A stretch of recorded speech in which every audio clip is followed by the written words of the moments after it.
contra el pecado. Dios sí está airado contra los pecadores, ¿no? Entonces, creo que debemos de señalar este tema, debemos de hablar de este tema, debemos enseñar de este tema. ¿Cómo se llama bueno, después lo menciono. Pero precisamente este tema está de acuerdo con la palabra de Dios. Y la palabra de Dios es la razón por la que debemos hablar acerca del pecado, porque la palabra de Dios contiene el mensaje del Evangelio, y el Evangelio es buenas nuevas. Pero ¿por qué el Evangelio son buenas nuevas? ¿Por qué el Evangelio es buenas nuevas? Y es algo que cuando yo escribo estas cosas, yo siempre busco la manera de provocar nuestra mente a pensar. Que la gente entienda, el Evangelio es buenas nuevas, pero ¿por qué es buenas nuevas? Bueno, es buenas nuevas porque por causa del problema del pecado. Es decir, porque hay un problema. Son buenas noticias porque existe un problema. El pecado que nos ha separado de Dios y que nos ha degradado de nuestra posición de relación con nuestro Padre Celestial a una posición de condenación eterna. Así de sencillo. Si venimos en reversa de esto, pueden hacer notas. Si venimos en reversa, ¿verdad? Nosotros tenemos que decir que el Padre se dio cuenta que estábamos en condenación eterna. Nuestra posición fue una posición de condenación eterna porque perdimos nuestra posición de relación con nuestro Padre Celestial, porque el pecado nos degradó de esa posición y el pecado es el problema por el que Dios nos proveyó el Evangelio, que son buenas nuevas, son buenas noticias. Si venimos en reversa, ¿verdad? De lo que acabamos de declarar. En otras palabras, las buenas nuevas del Evangelio solo son buenas nuevas si existe un problema. Y el problema sí existe. El problema es el problema del pecado en todos los hombres. ¿Qué dice la Escritura con respecto a esto? Que por cuanto todos pecaron, están destituidos de la gloria de Dios. Uno de los padres de la iglesia, Crisóstomo, dijo: no temo más que una cosa, el pecado. Eso es justamente lo que siento.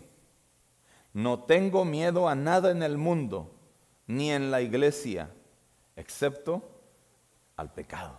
Yo creo, de hecho, que todos los creyentes deberíamos sentir lo mismo debido a las consecuencias terribles que produce el pecado.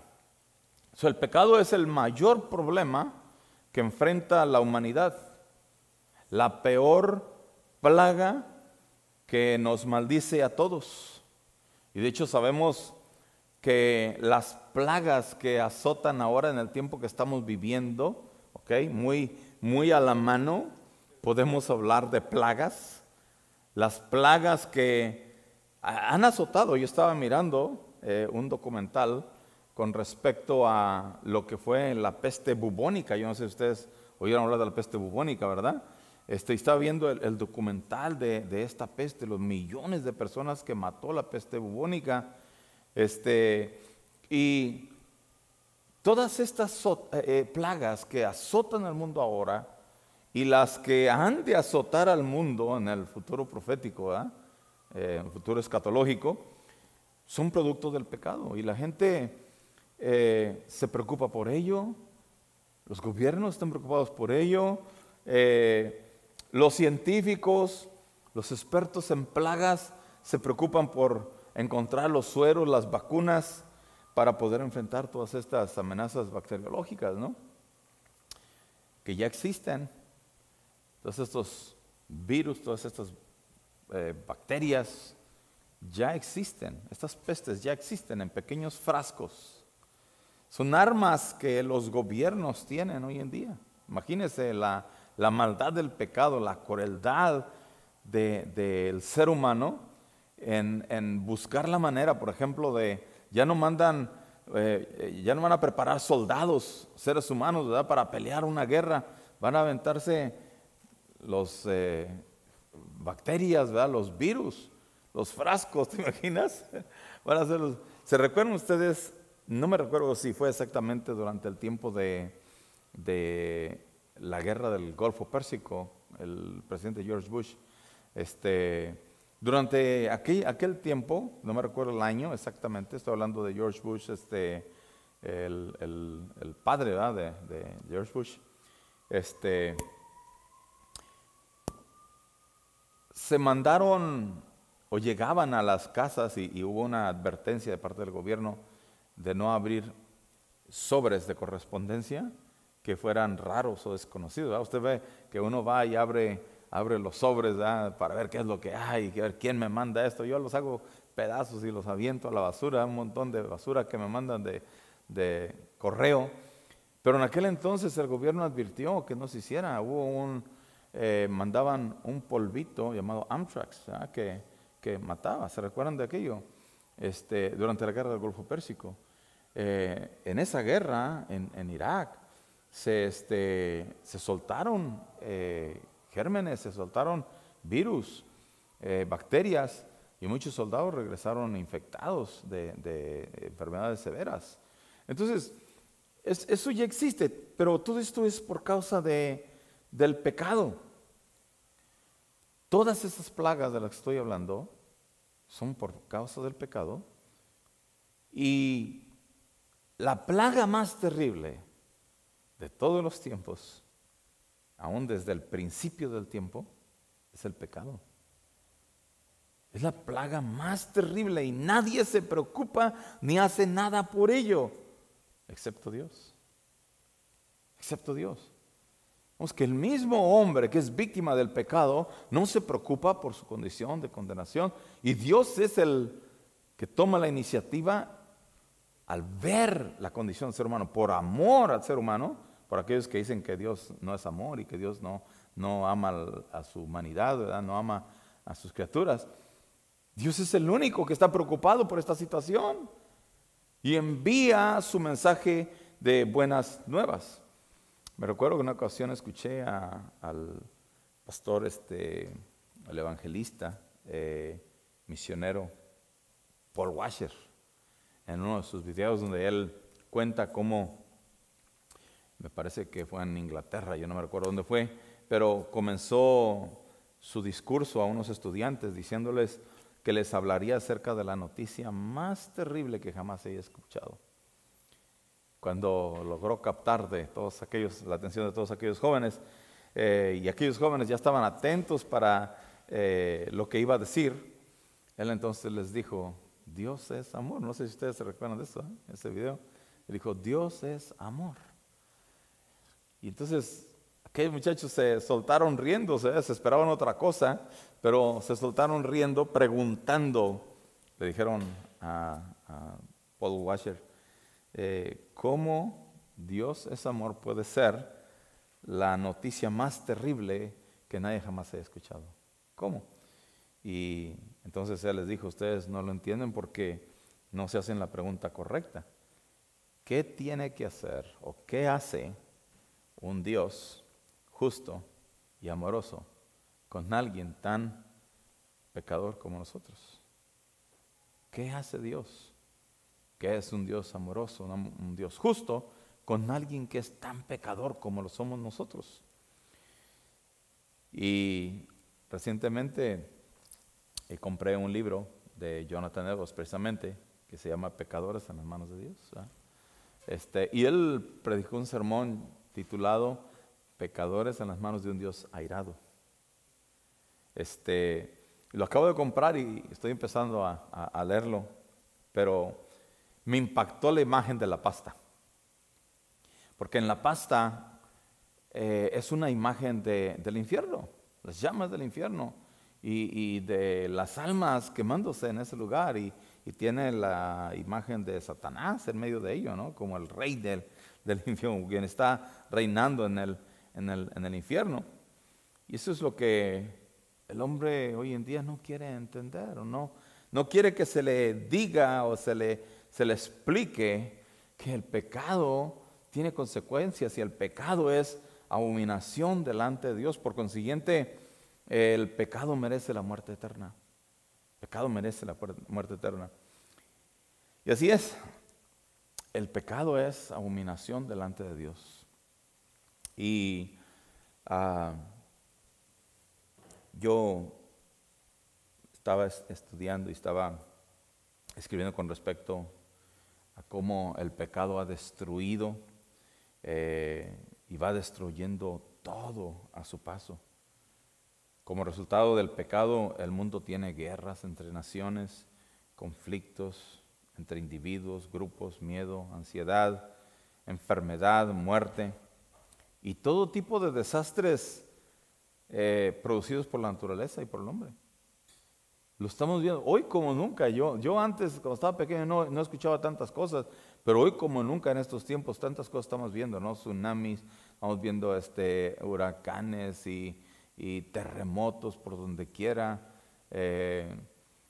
Bueno, hace poquito aquí hubo un desastre, ¿verdad? En la ciudad de Nashville, un tornado que pasó en Chattanooga también, o sea, después de un lugar a otro, y en mi casa en Kentucky también me tumbó un montón de árboles, un huracán, en Memphis, por donde quiera se están viendo todas estas cosas. Cada vez que existe un desastre natural en cualquier parte del mundo, sea un tsunami, un huracán, un tornado, sea X desastre, todo esto es por el pecado. Todo esto es por el pecado. ¿A alguien se le ocurre pensar que es la reacción de la tierra a los pecados que el hombre continúa cometiendo contra Dios? Desde que Adán maldijo la tierra con su caída, ¿no? Con su pecado en el Edén, Adán y Eva, y hasta los crímenes contra la tierra que hoy en día cometemos los seres humanos, todo por la avaricia, por el poder, el dinero. Sí, es increíble, ¿no? Yo vi un documental donde compañías transnacionales en el mundo entero, compañías transnacionales, tiran desechos químicos en los ríos, en el mar, donde quiera. Están haciendo un desastre de la tierra, están devastando la tala de árboles. Esos son problemas, el calentamiento global, todo eso lo estamos produciendo nosotros, señores, ¿verdad? Todo por dinero. El gobierno permite todas estas cosas, todo por intereses materiales, por intereses de dinero. No se cansan de adquirir más, quieren más, quieren más, quieren más. Yo no sé para qué quieren tanto dinero después de que destruyan el planeta. ¿En dónde se lo van a gastar? ¿Verdad? Estamos hablando de gente que está amasando cantidades ridículas de dinero, ¿no? No viven, realmente no disfrutan su vida en ninguna manera, porque por causa de su avaricia, su ambición de tener, querer más, tener más. Todo esto es por causa del pecado. Entonces, todo el mundo sabe que cuando Adán y Eva pecaron, la tierra sufrió un cataclismo, fue una terrible puñalada hacia Dios, a Dios y a su creación. Como consecuencia, después Caín derramó la sangre de su propio hermano y de ahí en adelante el pecado se desató sobre toda la humanidad, afectando a sí mismo, ¿verdad? Afectándose el hombre a sí mismo y a todo el universo. Entonces, refiriéndonos específicamente las consecuencias del pecado, Génesis capítulo 3 y el capítulo 4 nos dicen que la maldición del pecado después de la caída rompió 3 relaciones básicas y vamos a empezar. 3 relaciones básicas. El pecado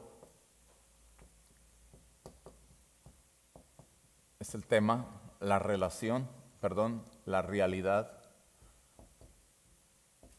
Esta es la realidad del hombre. El pecado, en realidad, del hombre. Con el pecado se rompieron tres relaciones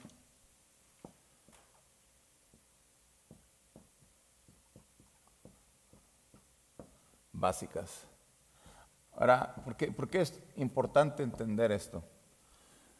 Tres relaciones básicas. Porque nosotros somos relacionales. Dios nos hizo relacionales. Nuestra naturaleza es relacional.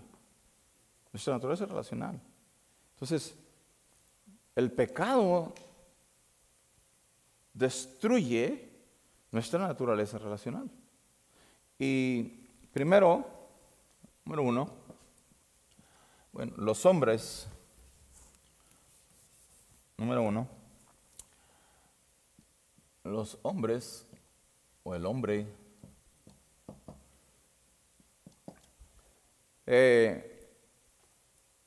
quedaron separados de Dios,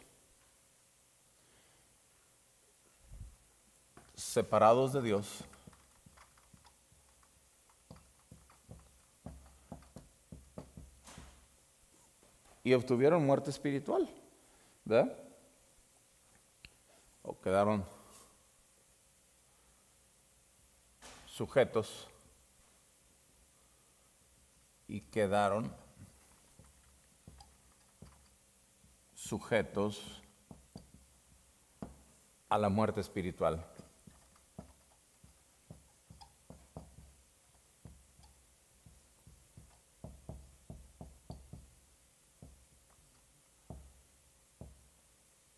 Primero, la primera relación que se rompió fue ¿qué? ¿Entre quién?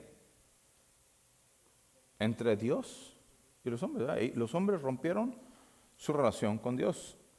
Segundo, número dos, los hombres entraron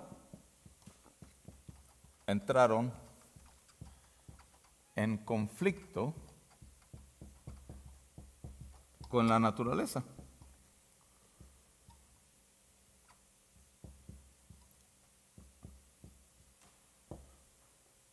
Rompieron su relación contra la naturaleza. Todo esto tiene citas bíblicas. Hoy vamos a poner las citas bíblicas aquí. Génesis 3, 6 al 13 y capítulo 2 al 17 habla de la separación de Dios y los hombres, cómo los hombres rompieron su relación con Dios. Génesis 3, 17 al 19 habla de cómo por causa del pecado el juicio sobre el hombre fue el haber entrado en conflicto con la naturaleza, de modo que la naturaleza se opone al hombre cultivarla y controlarla. La naturaleza se revela hacia el hombre. Y me llamó la atención, estaba leyendo aquel pasaje donde los discípulos iban con el Señor en la barca, en el mar de Galilea, y entonces se levanta aquella tormenta y el Señor iba durmiendo en la popa, ¿verdad? Y entonces los discípulos desesperados por mantener la barca a flote, y entonces de repente cuando ven que ya no pueden, ¿verdad?, controlar la barca, entonces viene y despiertan al Señor. Señor, ¿qué te pasa? ¿Por qué estás durmiendo? ¿No ves que perecemos? El Señor se levanta, ¿verdad? Y extiende su mano y calma aquella tormenta y hace bonanza, hace paz, ¿verdad? En ese momento la naturaleza respetó al Señor, pero los discípulos no tuvieron aquella armonía de relación con la naturaleza para poder señorear sobre ella. Pues se cuenta que cuando Adán fue creado, Dios le dio a Adán aquella comunión con la naturaleza. El hombre fue sacado de la naturaleza, de la tierra. Y entonces Dios se la sujetó para que Él la sojuzgara, para que Él tuviera control sobre ella. Pero por el pecado perdió aquello. Y eso es algo tremendo, ¿no? Porque perdió su relación con la naturaleza, perdió su relación con la creación. Y tercero, Los hombres mismos, el mismo hombre entró en conflicto, perdió su relación, los hombres perdieron su relación entre ellos. ¿Fíjense lo difícil que es hoy en día nosotros relacionarnos? Las guerras, los conflictos, guerras no me estoy refiriendo solamente a las guerras bélicas entre naciones, me estoy refiriendo a las guerras en el hogar también, las guerras en la casa.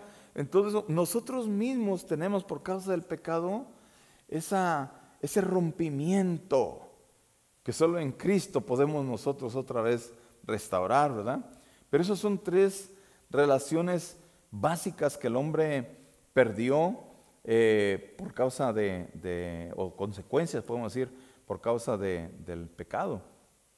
El pecado trajo envidia, contiendas al mundo, como la primera relación, imagínense, la primera relación que se rompe, la vemos entre Caín y Abel. Ahí, Caín mata a su propio hermano, ¿verdad? Derrama la sangre de su propio hermano. Todos los que mueren, sin importar la causa, mueren como víctimas del pecado.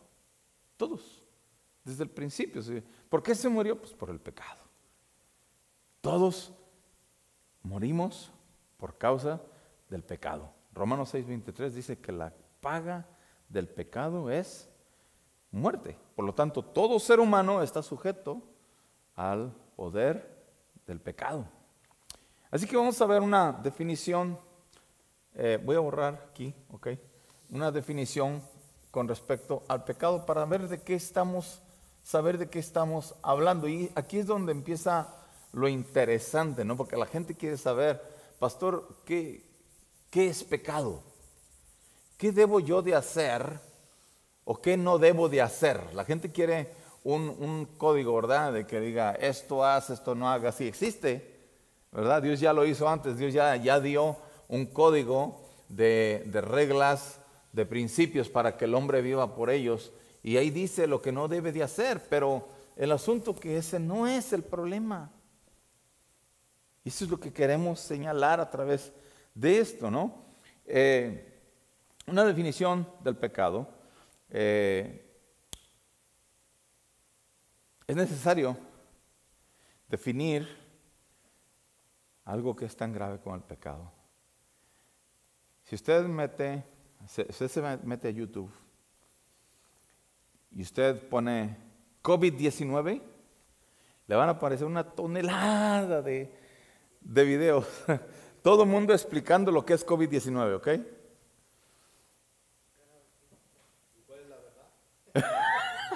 ¿Verdad? De todo, ¿verdad? Cada quien tiene su propia declaración de lo que es COVID-19.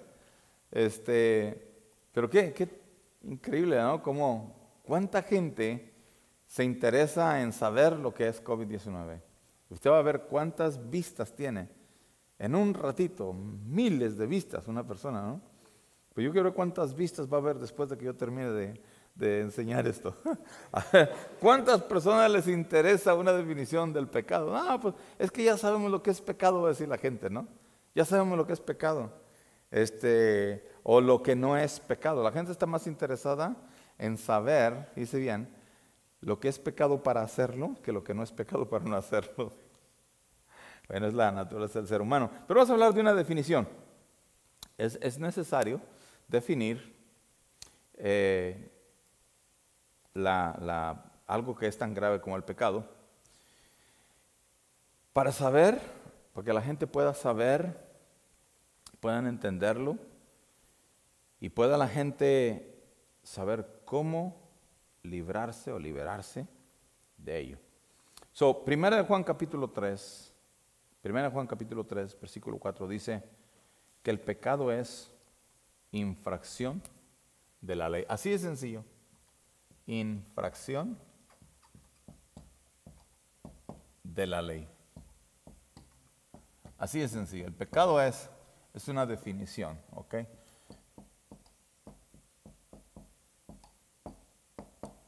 Del pecado. El pecado es sencillamente infracción de la ley. Pero hay otras definiciones.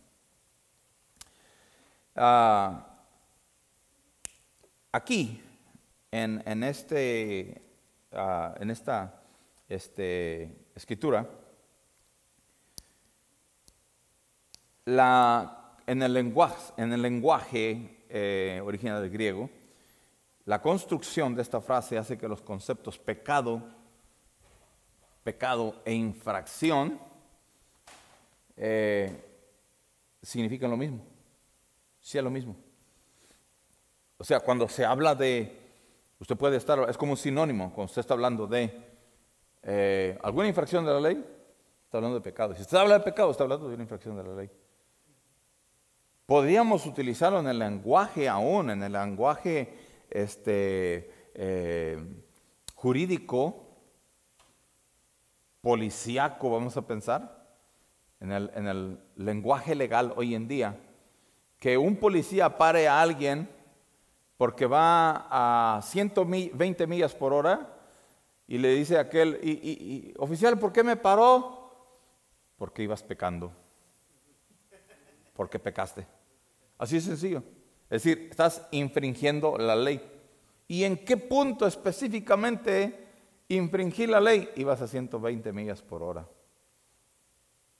O sea, se puede utilizar, porque en griego la palabra infracción significa exactamente lo mismo que pecado. La construcción lingüística en el griego de estas dos palabras significa exactamente, o son conceptos idénticos, literalmente.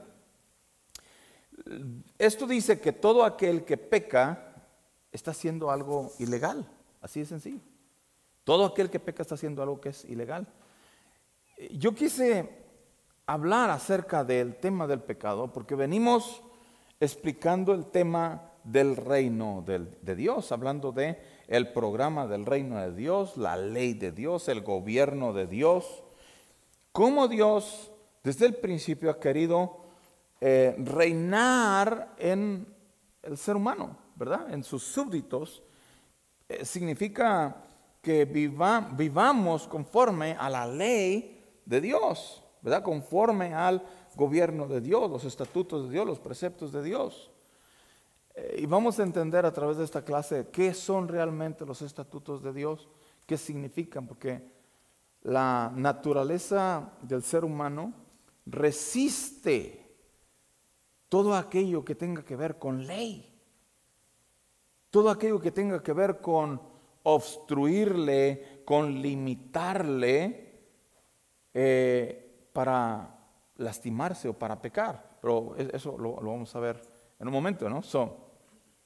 Todo aquel que peca está haciendo algo ilegal. Prácticamente el pecado es vivir ignorando la ley, ignorando al dador de la ley. ¿Ok? Pues podemos decir que estamos delante del dador de la ley y entre medio del dador de la ley está la ley y nosotros delante de él rompemos la ley por rebeldía al que nos la está dando, quien es Dios realmente, ¿no? Vivir como si no hubiera Dios ni ley es lo que el ser humano quiere. Estaba mirando una película el otro día de una persona que hace un viaje a Europa, ¿no? Comienza su viaje en Francia. Es una persona joven, no sabe de qué es la cultura o qué es lo que sucede, ¿verdad? Pero se siente perdido. Es una persona que viene de otra cultura, pero cuando llega a esa cultura, inmediatamente es arrastrado por la cultura actual y de repente lo mira usted en medio de una ¿sí se llama? No hay problema.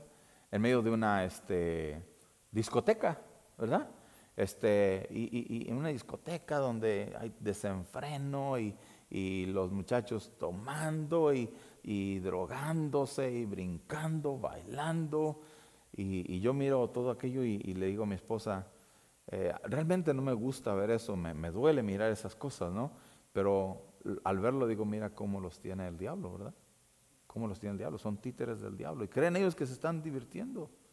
Entonces de ahí se va a Holanda, en Ámsterdam, Y en Ámsterdam, aquella persona igual llega al mismo ambiente. Estamos hablando de Europa, ¿no? Llega al mismo ambiente, porque eso es lo que predomina para los jóvenes allá, para todo el mundo.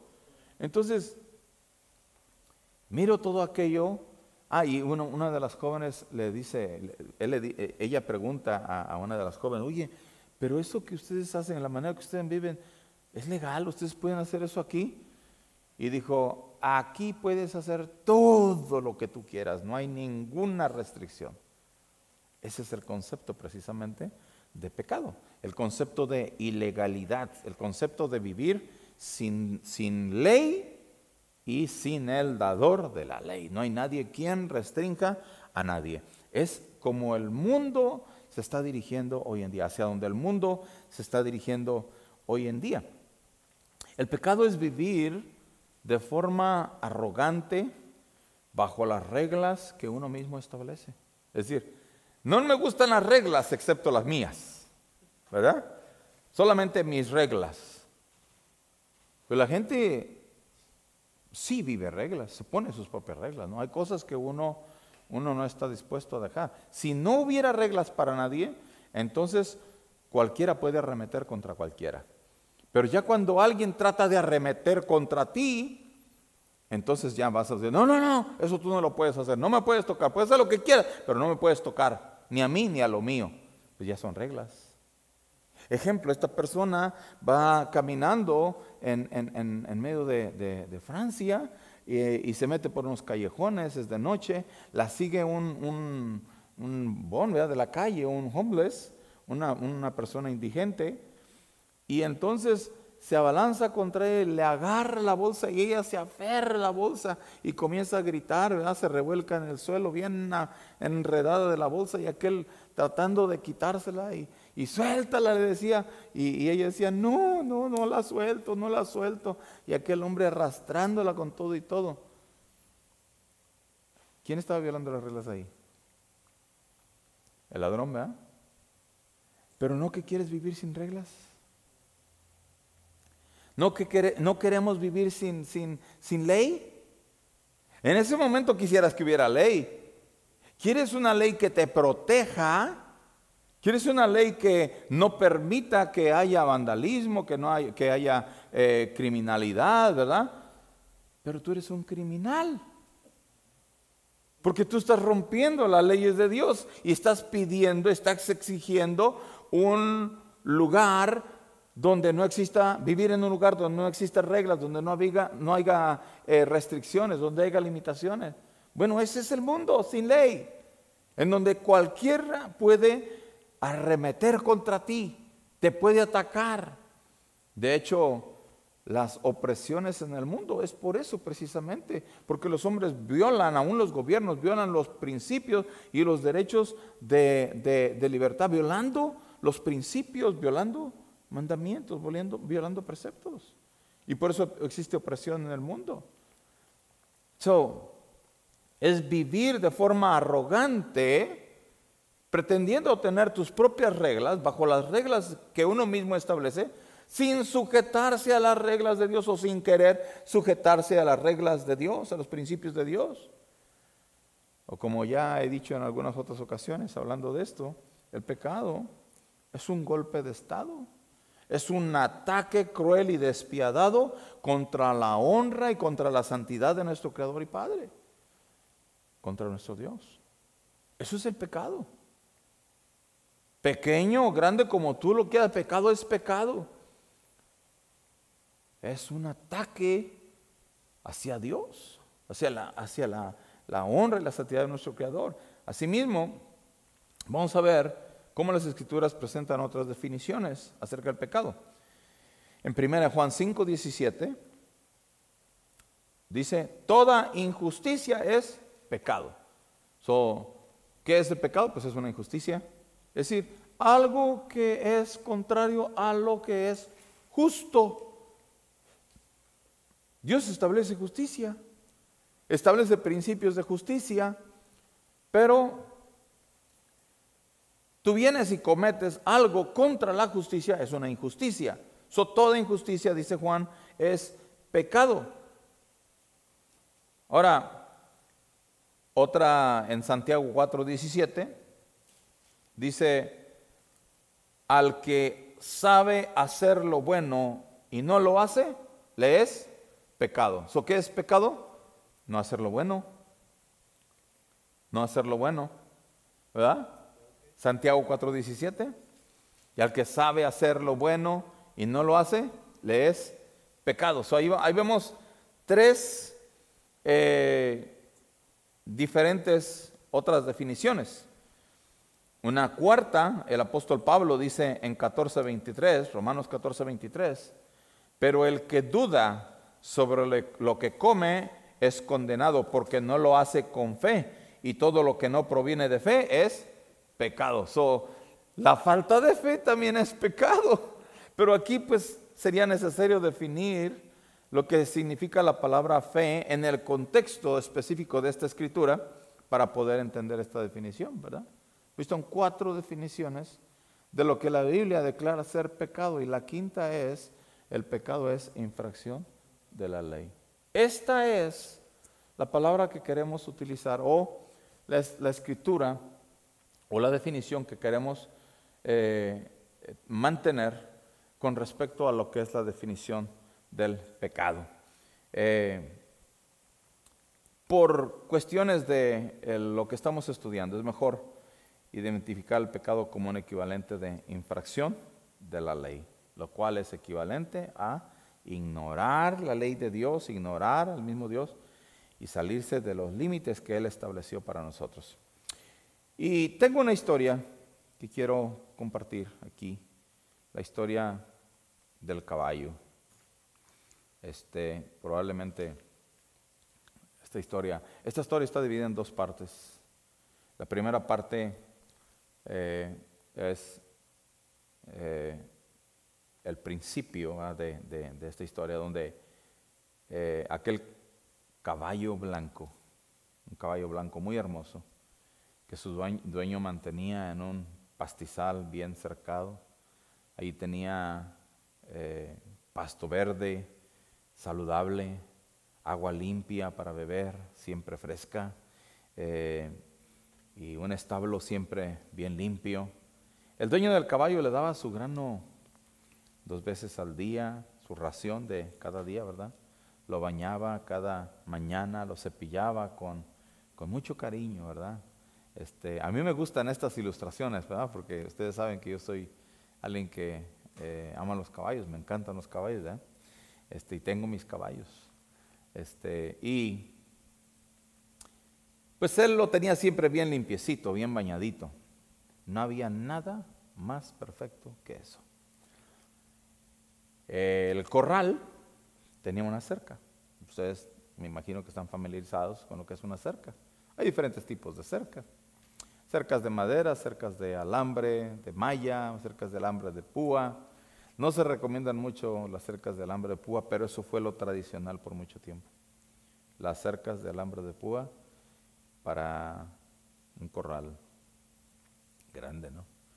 Y entonces, más allá de la cerca, o sea, del otro lado de la cerca, había un lodazal. Había un lodazal. Y más allá del lodazal, todo estaba seco. Todo era seco. Hierbas secas, pasto, no era pasto comestible de animales, pasto silvestre. Y cuando aquel caballo estaba en su corral, ahí lo tenía todo, no le faltaba nada. Sin embargo, el caballo se la pasaba siempre a las orillas de la cerca con la cabeza meciéndose del otro lado de la cerca. Yo no sé si ustedes han visto eso, pero los caballos suelen hacer eso. Usted lo tiene en un establo y el caballo saca la cabeza siempre por afuera, así, está con la cabeza colgando siempre así y se está meciendo de un lado al otro así. Eso es lo que hacía el caballo todo el tiempo, mirando aquello del otro lado, como queriendo brincarse, como soñando con salirse de aquel corral. Y un día Los caballos lo hacen también. A mí me lo han hecho mis caballos también. Un día, aquel caballo decidió abalanzarse contra la cerca y corrió y la brincó. Pero al brincar, sus patas delanteras se atoraron de los alambres y los alambres se reventaron sobre su cuerpo y lo rajaron todo. Y pues comenzó a sangrar.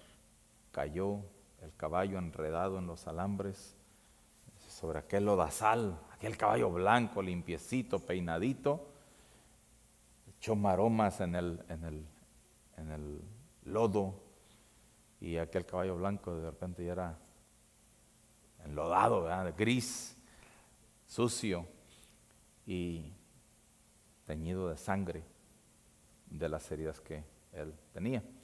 Pero en ese momento el dolor del alambre y de las heridas no le importó. Lo que le interesaba era liberarse de aquellos alambres, y logró zafarse y levantarse y salió corriendo. El dueño lo miró, el dueño no fue detrás de él, el dueño lo dejó que se fuera. Vino, arregló su cerca, otra vez reparó su cerca, y ya el caballo, alejándose lo más lejos posible de aquello que él había considerado ser su cárcel, su prisión. Ahí donde no le faltaba nada, ahí donde lo tenía todo, prefirió salirse a donde no había nada.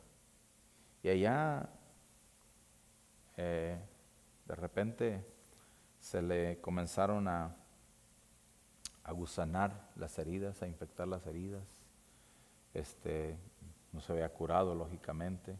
Allá tenía que andar huyendo, temeroso, en medio de la noche, por las bestias, por las fieras del monte. Y en el día comenzó a tener sed, comenzó a tener hambre, y comenzó a buscar qué tomar. Pero lo único que había era una agua sucia, revolcada, y ahí tuvo que venir a tomar agua estancada. Y cuando tuvo hambre, lo único que había era aquel pasto seco, silvestre, que no le nutría en ninguna manera. Pronto usted no reconocería aquel caballo. Aquel caballo, si usted lo hubiera visto antes y lo hubiera visto después, usted no pensaría que era el mismo caballo. El caballo estaba totalmente transformado. De repente empezó como no comía, no tenía agua limpia, pues eso les produce animales en el estómago, ¿verdad? Se llenan de parásitos, y todo trasijado, se le comenzaron a ver sus costillas, y enfermo con aquellas heridas agusanadas. Y todo esto sucedió porque el caballo quería ser libre.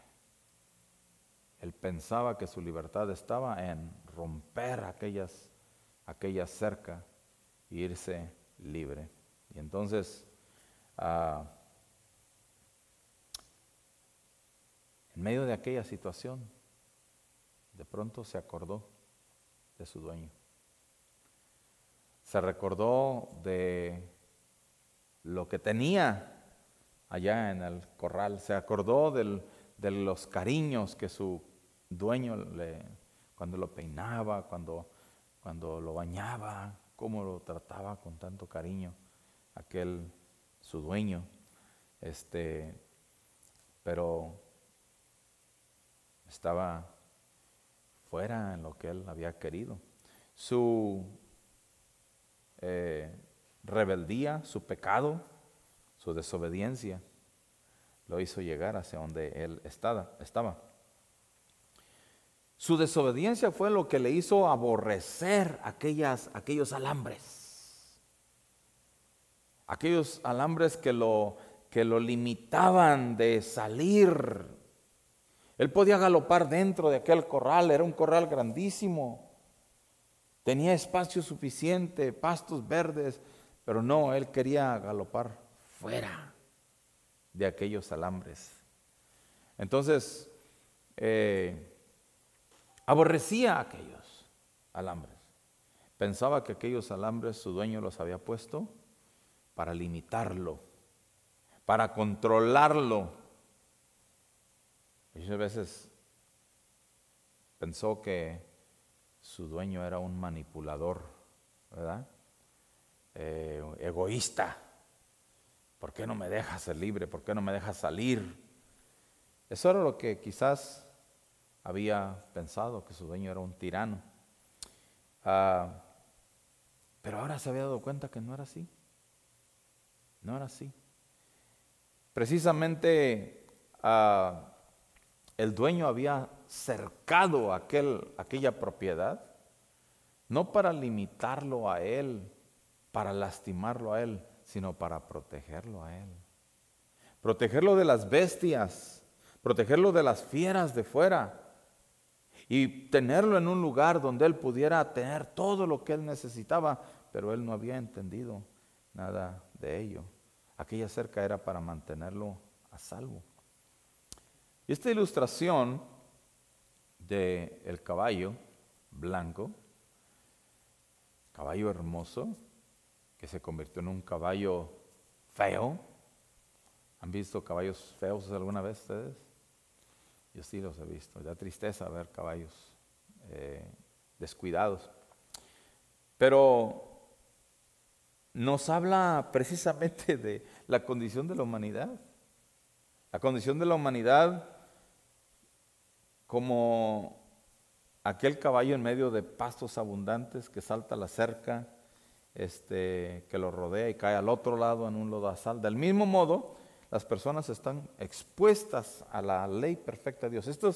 Estos alambres, esta cerca representa los principios de Dios. Los principios que Dios nos pone para protegernos. Los principios no son para lastimarnos. Las leyes de Dios no son para lastimarnos, las leyes son para protegernos, para cuidarnos, para mantenernos a salvo, mantenernos a seguros, ¿no? Pero la gente quiere huir de Dios, la gente quiere huir de los principios de Dios, entonces se saltan la cerca de la ley de Dios, de la ley divina, y rompen los principios de Dios y se lastiman al romper los principios. Alguien me enseñó a mí cuando yo me convertí que cada vez que rompas, me dijo, cada vez que rompas un principio, acuérdate que va a haber una consecuencia. Eso es un principio por el que debemos de vivir y hay que enseñárselo a nuestros hijos. Yo se lo enseñé a mis hijos, cada vez que rompas un principio va a haber una consecuencia, y la consecuencia era la vara y tenían que entenderlo, ¿me entiendes? Un día dijo uno de mis hijos, yo no sé cómo mi papá se da cuenta, pero siempre se da cuenta cuando hacemos travesuras. Bueno, porque cuando no me decía uno, no me soltaba la sopa uno, me la soltaba el otro, pero alguien me soltaba la sopa de lo que pasaba, ¿me entiendes? Pero cada vez que uno rompe un principio, hay una consecuencia. Entonces, una cerca simboliza un principio, una regla que protege, que separa de algo que es ilegal, de algo que es ilícito. Y otra vez la ley no tiene la intención de lastimarnos, sino el propósito de restringirnos para no lastimarnos y protegernos. Pero también la ley tiene el propósito de perfeccionarnos, de formarnos. La ley nos forma nuestro carácter, nos disciplina y nos hace ser personas mejores. La ley de Dios, los principios de Dios nos ayudan a tener integridad en nuestra vida. Pablo dice acerca de la ley en Romanos 7:12. Romanos 7:12 dice, de manera que la ley a la verdad es santa y el mandamiento santo, justo y bueno. El mandamiento y la ley de Dios es santo, mandamiento santo, justo y bueno. La ley sí es buena. Y Dios ha revelado su ley en las Escrituras y la ha escrito en el corazón del hombre. Si leemos en Romanos 2:14 dice esto. Porque cuando los gentiles, escuche bien, hablando de la separación social entre gentiles y judíos que existía en aquel entonces, Pablo dice, porque cuando los gentiles que no tienen ley, o sea, la ley la tenía el pueblo de Israel, pero los gentiles que no tienen ley hacen por naturaleza lo que es de la ley, aunque no tengan ley, aunque no tengan ley, son ley para sí mismos, mostrando la obra de la ley escrita en sus corazones, dando testimonio su conciencia y acusándoles o defendiéndoles sus razonamientos. Es decir, nosotros mismos sabemos lo que es bueno y lo que es malo. Dios escribió su ley en nuestros corazones. La ley es santa, justa y buena, por lo tanto es ilógico no cumplirla y perderse las bendiciones que trae la obediencia a la ley de Dios. Sin embargo, el ser humano, los hombres, las mujeres, debido a su pecado, quebrantan la ley divina y a menudo siempre tratan de vivir tan lejos de ella como les sea posible, como el caballo que corrió y corrió y corrió, herido, enlodado, lastimado, lo más lejos posible de la ley de su dueño, de los alambres, de la cerca de su dueño, alejarse lo más lejos posible. Eso es la definición con respecto a lo que es el pecado, infracción de la ley, romper principios, violar los principios, ilegalidad, violar la ley. Ahora, esto tiene relación al estudio que nosotros teníamos con respecto al programa del reino, porque cuando hablamos de el programa del reino desde el principio, ¿cuál es el reino de Dios? Es de la eternidad hasta la eternidad, y en todas las facetas de programa del reino por las que el reino ha pasado, todo el propósito de Dios siempre ha sido ejercer su derecho de gobernar. Pregunta. Nosotros somos padres, tenemos hijos. Si un día nuestro hijo venimos nosotros y aplicamos la ley sobre nuestro hijo y le damos sus nalgadas o agarramos la vara, el cinturón y corregimos a nuestro hijo, a nuestra hija, y nuestro hijo se nos para y dice, pero ¿con qué derecho me das? ¿Con qué derecho me pegas? ¿Con qué derecho me corrigen? ¿Creen ustedes que puede decirlo el hijo? Sí lo dicen. ¿Qué te pasa? Te voy a llamar a la policía. Te voy a meter al bote. Lo dicen los chamacos hoy en día, son tremendos, ¿verdad? ¿Con qué derecho? Eso es lo que el hombre le dice a Dios. ¿Con qué derecho quieres gobernarnos? ¿Con qué derecho quieres juzgar sobre nosotros? Dios, todo lo que ha tratado de hacer desde el principio es ejercer su derecho de reinar sobre nosotros a través de sus principios, a través de su ley. Pero la definición de pecado es infringir precisamente esos principios que Él nos está dando porque tiene el derecho de reinar sobre nosotros. Sí, dése cuenta que, por ejemplo, ¿qué te puedes ese chamaquito, esa chamaquita que se te para y te dice, ¿con qué derecho me pegas a mí? Tú la ves, chamaquita loca, ¿qué te pasa? Te voy a dar doble, vas a ver. Te puedo agarrar del cuello y ¿usted no cree que Dios puede hacer lo mismo con nosotros? ¿Mm? Ven, precisamente, Él es un Padre de amor y es un Padre de misericordia, y a pesar de que nosotros nos obsesionamos por infringir su ley y por vivir sin Él, Él se da cuenta del resultado de ello, nuestra condición de pecar, que nos lleva a la condenación, y aún Él, cuando nosotros nos rebelamos contra Él, ¿con qué derecho nos quieres gobernar o implementar tus principios en nosotros? Él todavía quiere salvarnos. La paga del pecado es muerte. Y Él no quiere que ninguno de nosotros muera. Él hace hasta lo imposible. Digo, porque lo que era imposible a la ley, dice la Escritura, por causa del pecado, Dios envió a su Hijo para que muriera por nosotros.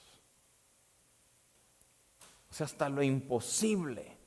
Dios, imagínense, de una manera especial. Alguien cree, algunos teólogos creen, que el que Dios haya intervenido es arbitrario. Es arbitrario.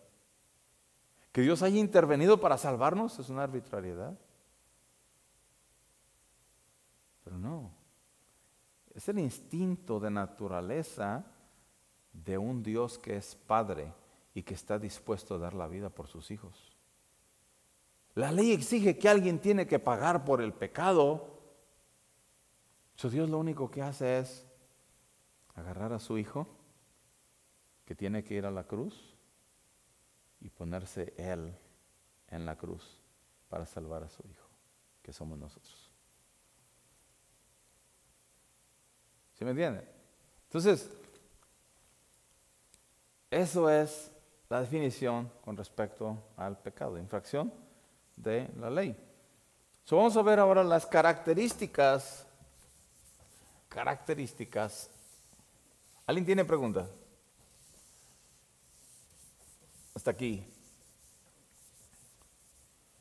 ¿Alguna pregunta? ¿No? Vamos a hablar de las características del pecado. Características. Tiene características el pecado. Sí.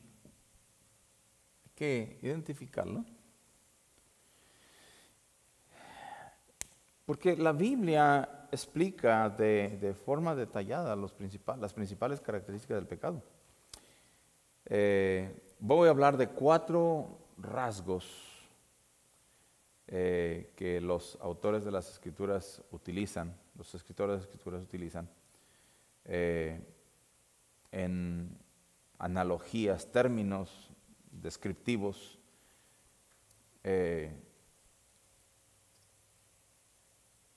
para entender a qué el pecado conlleva.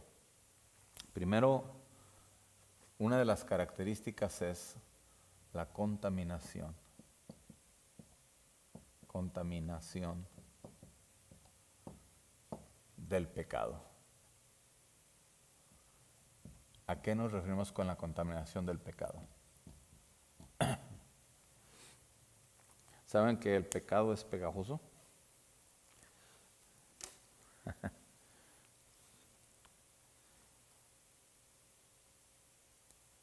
O sea, el pecado no es solamente desobedecer la ley de Dios, sino también corromper o contaminar la ley de Dios.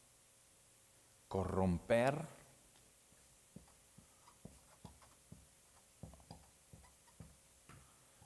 o contaminar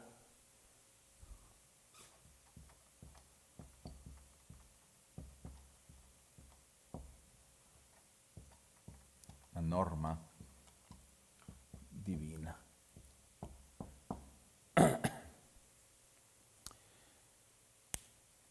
En otras palabras, el pecado es para el alma lo que las cicatrices son, dice el pastor MacArthur, es para el alma lo que las cicatrices son para una cara hermosa.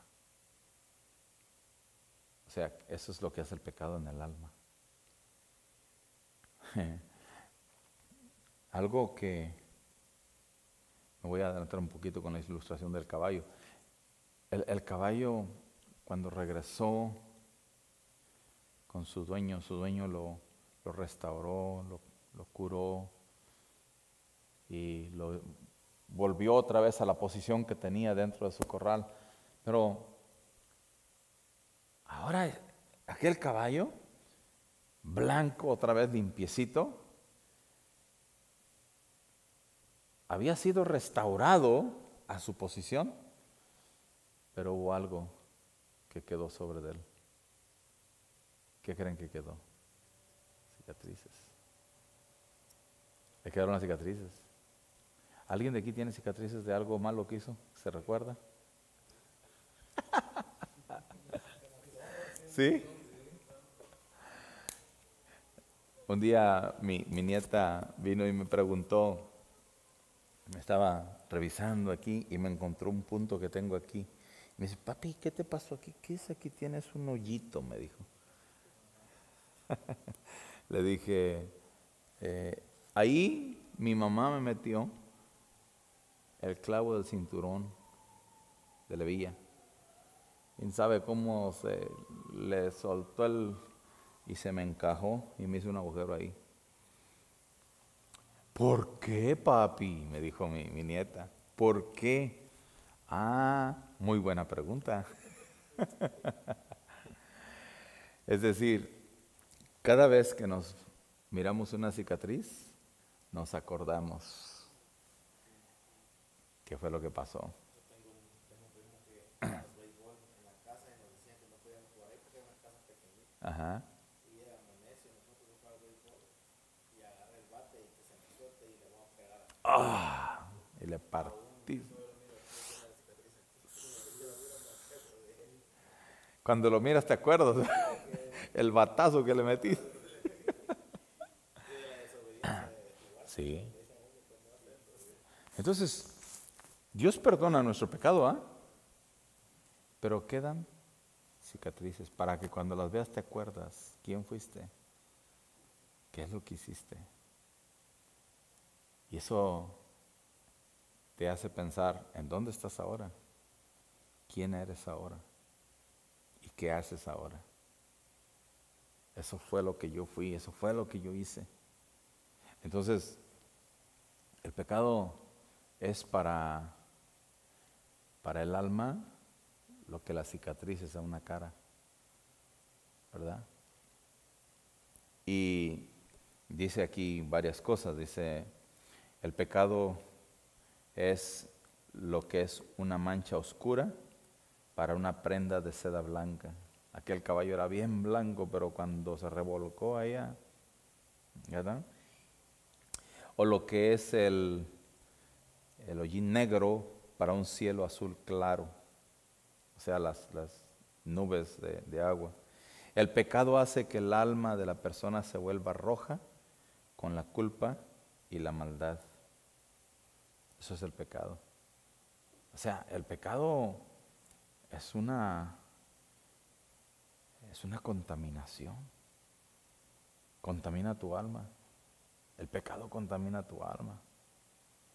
Yo veo hasta dónde los hombres son capaces de llegar, o mujeres son capaces de llegar.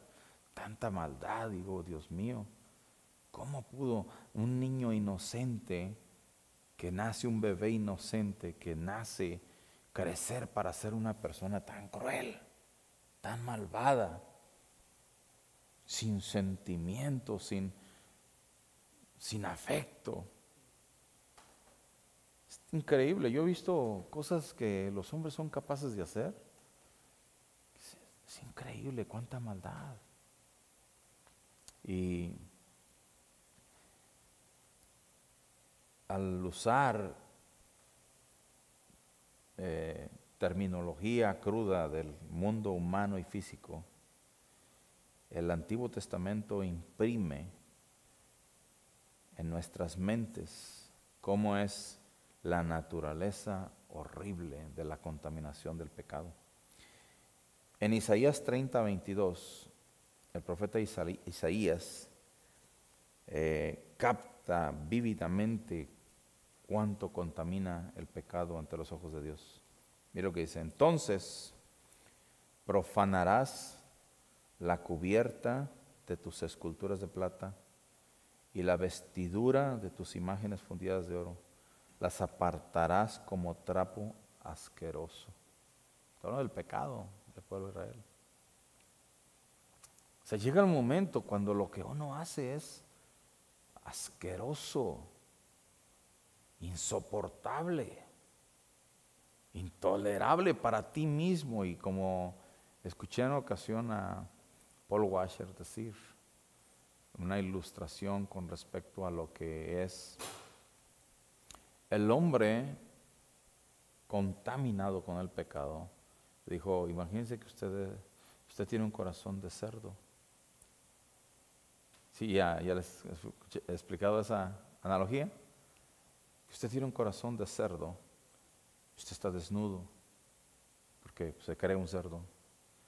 Y entonces usted tiene mucha hambre y le ponen enfrente una mesa con los mejores platillos. Y al lado de la mesa le ponen una tina llena de alimento de cerdo, de inmundicia. Al cerdo no le importa, él traga de su mismo excremento.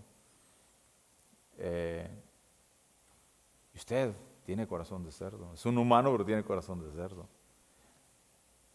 Usted ve aquello, ¿hacia dónde cree usted que va a escoger comer? ¿Va a comer de la mesa de los platillos o va a comer aquel alimento sucio? ¿A dónde? ¿Sí? Va a meter la cabeza como si fuera un cerdo en aquella tina y va a empezar a tragar aquel alimento de cerdo. Pero imagínese que en el momento en que usted tiene la cabeza metida en aquella tina de inmundicia, de repente Dios toca su corazón y le devuelve un corazón humano.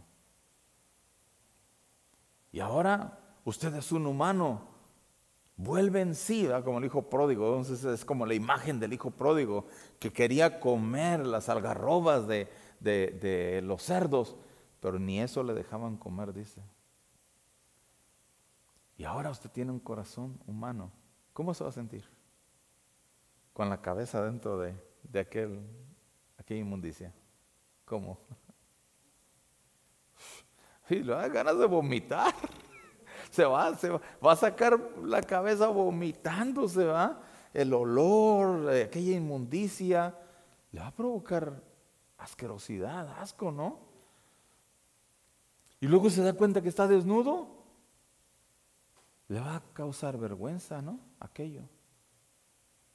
¿Cómo es posible que el hombre no se da cuenta cuando está hundido en el pecado de la asquerosidad, de la inmundicia que hay sobre su vida? ¿Verdad? Porque tiene un corazón de cerdo. El pecado contamina, él está contaminado. Entonces, si ahora que tiene, vamos, lo bañamos allá, lo atendemos y lo vestimos y ahora sí, le ponemos la mesa de platillos y le ponemos aquella inmundicia al lado, ¿a dónde va a comer? Ahora va a comer de la mesa, ¿verdad? ¿Creen que va a volver otra vez a meter la cabeza en la inmundicia? ¿Pero qué se requiere? Un cambio de corazón. Que el Señor limpie la inmundicia de nuestro corazón. Eso es la contaminación del pecado. Y Isaías compara el pecado de idolatría con los trapos, escuche esto, empapados de sangre que usaban las mujeres durante su periodo mensual. Sí, mensual, ¿verdad? menstrual. En Primera de Reyes 8:38, el escritor de Primera de Reyes compara el pecado del corazón de un individuo con una plaga mortal. Dice en Primera de Reyes 8:38, cuando cualquiera sintiere la plaga en su corazón, la plaga en su corazón, el pecado.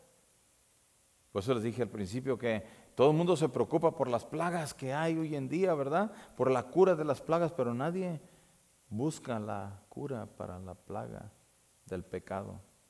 Es una plaga mortal que está destruyendo la humanidad desde el principio y hasta el futuro.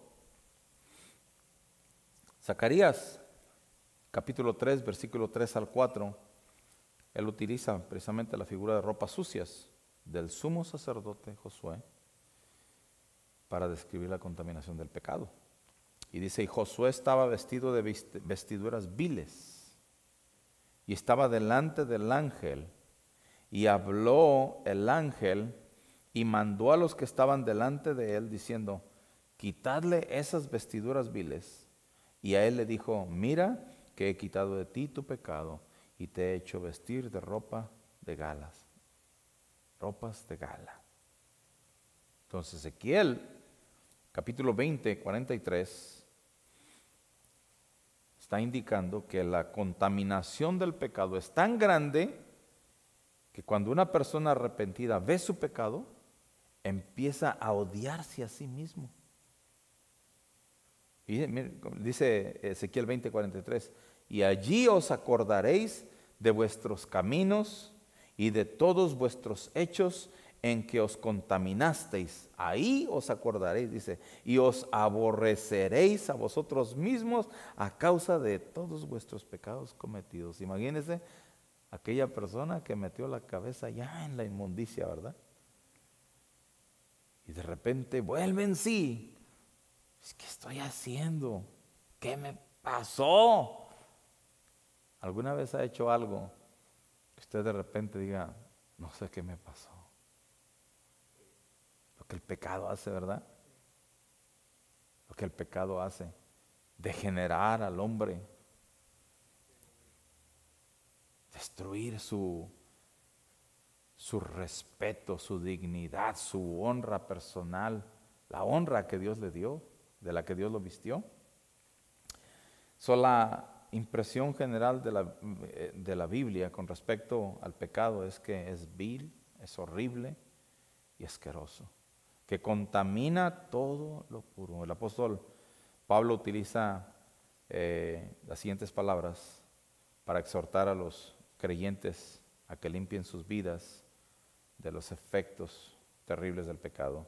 2 Corintios 7:1, Pablo dice, limpiémonos, 2 Corintios 7:1, limpiémonos de toda contaminación de carne y de espíritu. Limpiémonos de toda contaminación de carne y de espíritu, perfeccionando la santidad en el temor de Dios. El pecado contamina. Contaminación del pecado. Yo no sé si alguna vez ustedes le han explicado a alguna persona acerca de su pecado con la escritura. Pues yo sí me recuerdo la ocasión cuando este joven me presentó el evangelio a mí. Un joven me presentó el evangelio por primera vez. No obedecí el evangelio inmediatamente, pero este hombre me describió mi condición, mi rebeldía delante de Dios, mi desobediencia delante de Dios. Y de una manera que él me hizo en ese momento entender que mi alma estaba contaminada por el pecado. Yo en ese momento me molesté cuando él me estaba diciendo esas cosas, hasta tuve deseos de agredirlo en ese momento.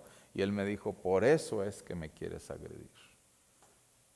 Porque tu condición de pecado no te permite ver que la manera que tú estás viviendo no es correcta delante de los ojos de Dios.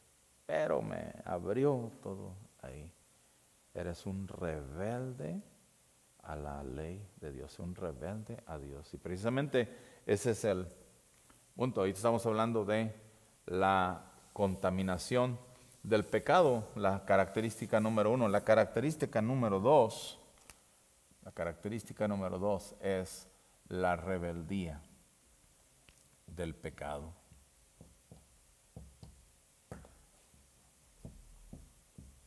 Hermanos, esto es importante en relación al Evangelio. Es importante en relación al Evangelio. Estamos hablando de cómo Dios trata de restaurar la relación del ser humano con Él. Ese fue todo el propósito de nuestro Señor Jesucristo, haber venido a esta tierra para reconciliarnos con el Padre. Reconciliarnos haciéndonos entender la maldad, nuestro pecado, nuestra condición, no solamente para librarnos del infierno, sino para restaurar nuestra posición en el Señor. Amén, volvernos a nuestro corral, ¿verdad? Hablando de la rebelión del pecado, en Levítico capítulo 26, versículo 27, por supuesto, el pecado es rebelión hacia Dios, es una rebelión directa hacia Dios, contra Dios. Y estas escrituras describen que a quienes se rebelan como personas son gente que desafían a Dios, por tanto desobedecen. Es un desafío, o sea, desafiar a Dios. Cuando tú sabes que estás haciendo, como le dice Santiago, al que sabe hacer lo bueno y no lo hace, le es pecado. Se sabe hacer lo bueno. ¿Y por qué no lo hace? ¿Por qué hace lo malo? Porque hay pecado en él. Hay rebeldía en él. Levítico 26, 27 al 30. Fíjese lo que dice esto. Dice, si aún con esto no me oyereis, sino que procediereis conmigo en oposición, es Dios hablando. Si procediereis conmigo en oposición, yo procederé en contra de vosotros con ira y os castigaré aún 7 veces por vuestros pecados. Dice, y comeréis la carne de vuestros hijos y comeréis la carne de vuestras hijas. Destruiré vuestros lugares altos y derribaré vuestras imágenes y pondré vuestros cuerpos muertos sobre los cuerpos muertos de vuestros ídolos y mi alma os abominará. Si aún con esto no me oyereis, sino que procediereis conmigo en oposición. Es decir, si todavía ustedes mantienen su posición de rebelión contra mí, es lo que está diciendo Dios. Le está declarando su rebelión. Si todavía ustedes persisten en rebelarse contra mí, proceden contra mí, en oposición contra mí, entonces yo me voy a volver contra ustedes. Dios dice, yo me voy a volver en ira contra ustedes y los voy a castigar aún 7 veces por vuestros pecados. Y comeréis la carne de vuestros hijos, dice, y comeréis la carne de vuestras hijas. Dice lo que Dios está diciendo. Esto pareciera como que suena familiar con lo que dice la escritura en Éxodo capítulo 20, donde Dios dice, yo soy Jehová tu Dios que te saqué de tierra de Egipto. Mire lo que dice en Éxodo capítulo 20. Éxodo 20.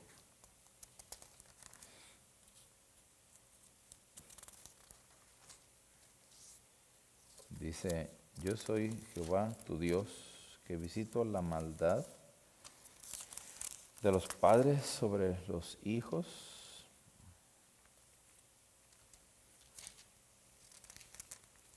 en el versículo 5, 25. No te inclinarás a ellas ni las honrarás, porque yo soy Jehová tu Dios, fuerte, celoso, que visito la maldad de los padres sobre los hijos hasta la 3ª y 4ª generación de los que me aborrecen. En otras palabras, lo que Dios está diciendo es que con tu pecado te vas a llevar a tus hijos, te los vas a llevar de frente. ¿Verdad? Con tu pecado. Te vas a comer la carne de tus hijos, te vas a comer la carne de tus hijas. No existe, yo digo, hoy en día vemos cómo personas que no entienden esto y pecan tan vilmente delante de Dios, no les importa llevarse a sus hijos por delante, que el pecado afecte a sus hijos. Me recuerdo el caso de este muchacho que me llamó en una ocasión, me dijo, pastor, tengo un problema, mi hijo se paró enfrente de mí y me dijo, papá, ¿por qué tomas? Deja de tomar. Y era un niño chiquito, ¿eh? Deja de tomar. Él se espantó porque el niño se le paró con esa autoridad. Digo, deja de tomar, ¿por qué tomas? Y pues, ¿cómo que por qué tomo? Deja de tomar porque no vas a ver a mis hijos, te vas a morir y no vas a ver a mis hijos. Un niño le está diciendo que no va a ver a sus hijos. Y lo espantó y me dijo, pastor, mire. Le dije, oye, mi hijo, pues es Dios el que se está hablando a través de tu hijo.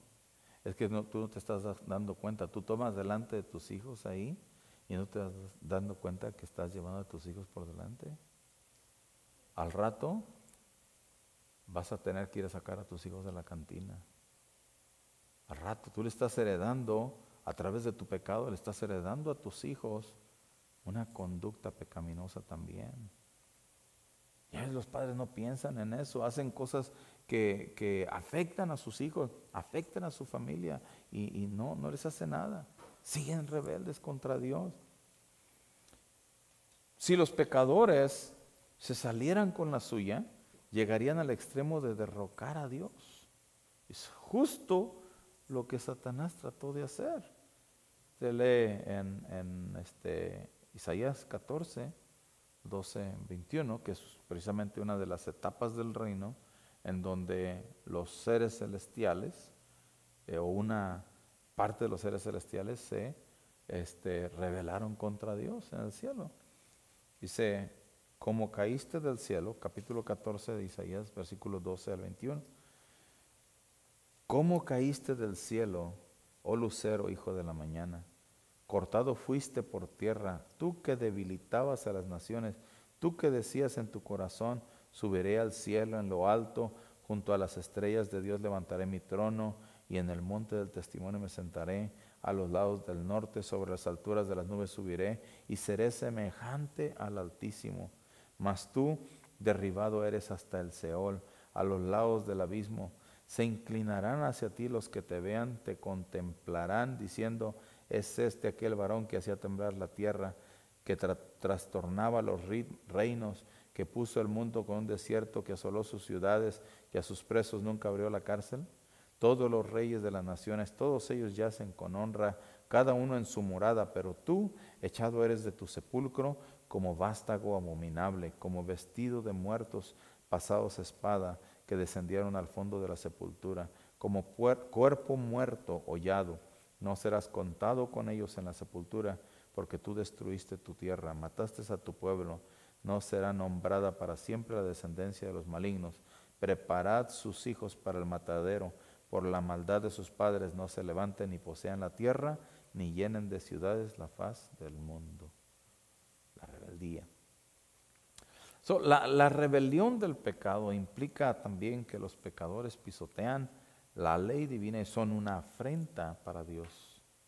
Afrentan a Dios. En cierto sentido, es como si abofetearan a Dios en la cara, lo cual es lo que hicieron los soldados con Jesús en su juicio arbitrario. En Hebreos 10:29 leemos esta parte de la escritura. Dice, ¿cuánto mayor castigo pensáis que merecerá? Oiga, el que pisoteare al Hijo de Dios y tuviere por inmunda la sangre del pacto en la cual fue santificado e hiciere afrenta al Espíritu de gracia. Entonces, el pecado es una rebelión abierta y flagrante contra Dios y su palabra. Quienes practican el pecado están diciendo básicamente, haremos exactamente lo que se nos dé la gana. No se nos da la gana hacer lo que dicen que hagamos. Haremos exactamente lo contrario a lo que nos dicen que hagamos. Eso es una rebeldía abierta. Voy a terminar con esta ilustración que escuché en una ocasión hace muchos años. Historia de Juanito que sentado en la sala de su padre frente a la chimenea, su padre leyendo una revista y Juanito jugando ahí con sus juguetitos. Y de pronto el fuego comienza a acabarse y había necesidad de traer leña. Y entonces el papá, leyendo su revista en su sillón favorito, le dice a Juanito, sal y trae leña para la fogata, ¿no? Para la chimenea. Y Juanito no dijo nada, siguió jugando, ignoró a su papá. Y entonces el papá de repente se da cuenta que Juanito no lo obedeció, el fuego se está apagando. Juanito, ve y trae leña para la chimenea. Pero Juanito sigue jugando, ignora a su papá. Ustedes saben de eso, ¿verdad? Los hijos que ignoran a sus padres cuando su padre les da una orden, ¿verdad? O a sus mamás. Y Juanito sigue jugando. Papá se da cuenta que el muchacho está en rebeldía, ignorando su padre, la orden que su padre le está dando. Se levanta y le dice, bueno, Juanito, ¿qué no entiendes? Te estoy diciendo que traigas leña para la fogata, se está apagando el fuego. Y Juanito se levanta y le dice, no voy a ir, ve tú si tú quieres. ¿Sucede o no sucede? Sí, ¿no? No voy, no lo voy a hacer. Y el papá no puede pasar por alto una rebelión de esas en su casa y le dice a Juanito, si no traes leña para la fogata, entonces te me vas de mi casa. Y Juanito prefirió agarrar sus cosas y salirse e irse de su casa que obedecer a su papá. Y se fue. Al papá le dolió ver a su hijo irse en esa condición. Porque por más justos que podamos ser, rectos que vamos a ser, nos duele ver a nuestros hijos en esa condición. Que tú tengas un hijo en una condición de rebeldía es doloroso. Duele. Porque ya puedes pensar en el futuro que tu hijo va a tener. Ya puedes imaginarte lo que va a suceder. Una ocasión mi abuelo me dijo, era un poquito rebelde yo, y mi abuelo me dijo, si tú no tienes padre, no obedeces padre en tu casa, afuera lo vas a encontrar y lo vas a obedecer. Y en la calle se encuentran padres que no son tus padres y eso sí te hacen que obedezcas. Punta de cotorrazos. Juanito se fue y el papá le dolió ver a su hijo irse, pero no podía él quebrantar. Escuche bien, como padres no podemos quebrantar los principios, los mandamientos que rigen el orden de nuestro hogar. El hijo que se rebela, la persona que se rebela en nuestra casa, la rebeldía es una afrenta, un pecado contra la santidad, la dignidad de Dios. Cuando hablamos acerca del reino de Dios, una de las dimensiones del reino de Dios en la presente forma de reino, hablamos del hogar y dijimos que esta forma de reino es la forma más, que se asimila más a la idea perfecta de gobierno o de reino que Dios tiene en su programa. Porque en el hogar existe un padre que representa al padre. ¿Me entienden? Y existen hijos que representan a los súbditos, al reino de Dios.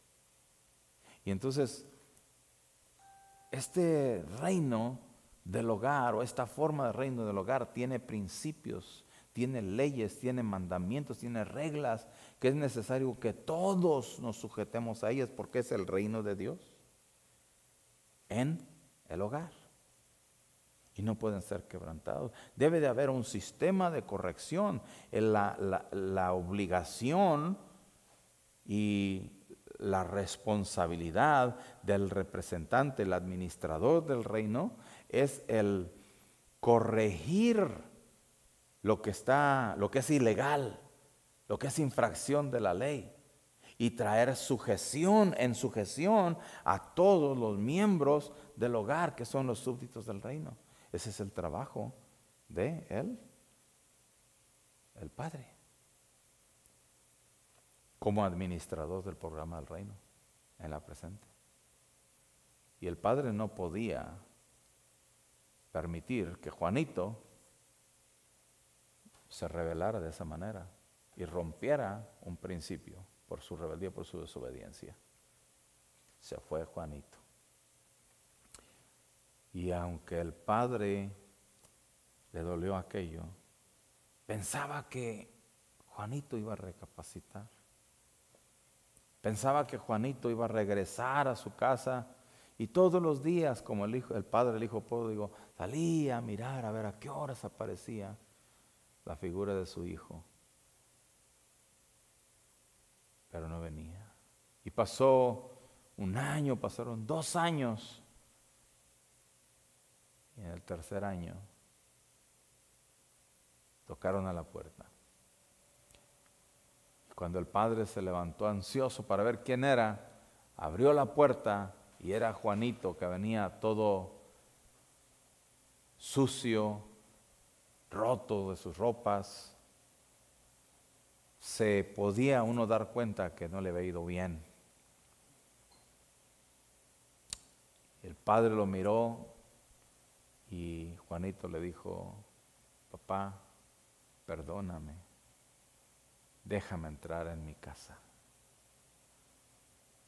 Y el padre lo miró y le dijo: yo te dije a ti que si querías estar en mi casa tenías que traer leña para la fogata. Si no traes leña para la fogata y me obedeces, no puedes entrar. Juanito ahora sí se humilló, fue y trajo leña para la fogata, y entonces el padre lo recibió y le dijo: cada vez que tú cometas una falta, cada vez que tú infrinjas el reglamento de esta casa y te quieras rebelar, mete un clavo en tu puerta.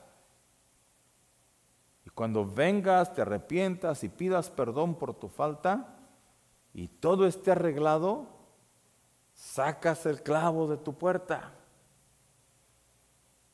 Y a partir de entonces Juanito comenzó a meter clavos en la puerta y a sacar clavos y a meter clavos y a sacar clavos. Y aunque Juanito sacaba los clavos de la puerta, sin embargo, algo quedaba siempre en la puerta.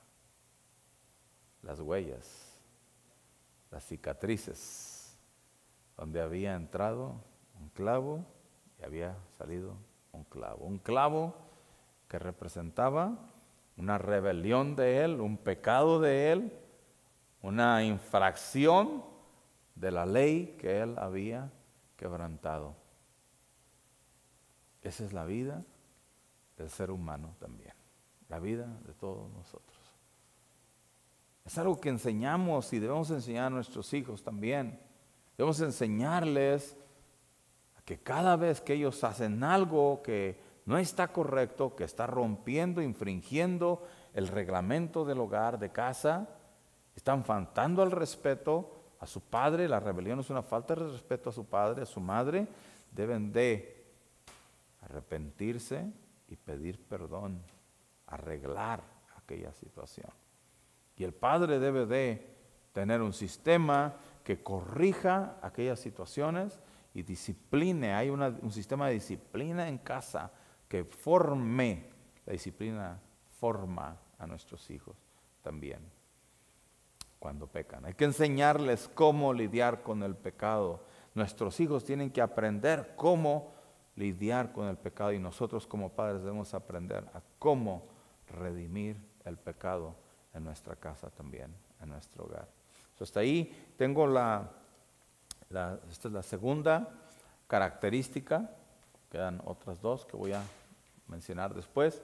Ustedes llevan los libros, estudien los libros, ¿verdad? Y si quieren hacer notas, hagan notas. Eso es algo que va a servirles mucho. Y a todos los hermanos también que están conectados en línea, les animamos, los que quieran pasar por su libro o adquirir el libro, llámenos por teléfono, 615-423-4592. Ahí el hermano va a poner el teléfono en pantalla. Los que ya conocen mi número, son de mi iglesia, miembros de mi iglesia, pues saben, llámenme por teléfono, díganme cuándo van a venir, los libros van a estar listos para que ustedes vengan por ellos, y ustedes puedan estudiar estos temas que son muy importantes y tienen que ver con el programa del reino que estamos estudiando también. Así que queremos despedirnos con una oración. Muchas gracias a ustedes por haber estado aquí con nosotros en esta transmisión. Gracias por venir, hermano. Esta fue la invitación, ¿verdad?, para la Escuela de Discípulos. Espero que haya aprendido algo, les haya servido de algo, se hayan edificado en alguna manera. Y los hermanos allá en casita también, Dios les bendiga. Vamos a orar y somos despedidos.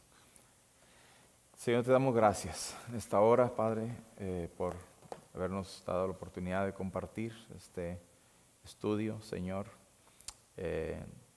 tan importante, Padre Celestial. Espero que mis hermanos hayan sido edificados donde quiera que ellos estén.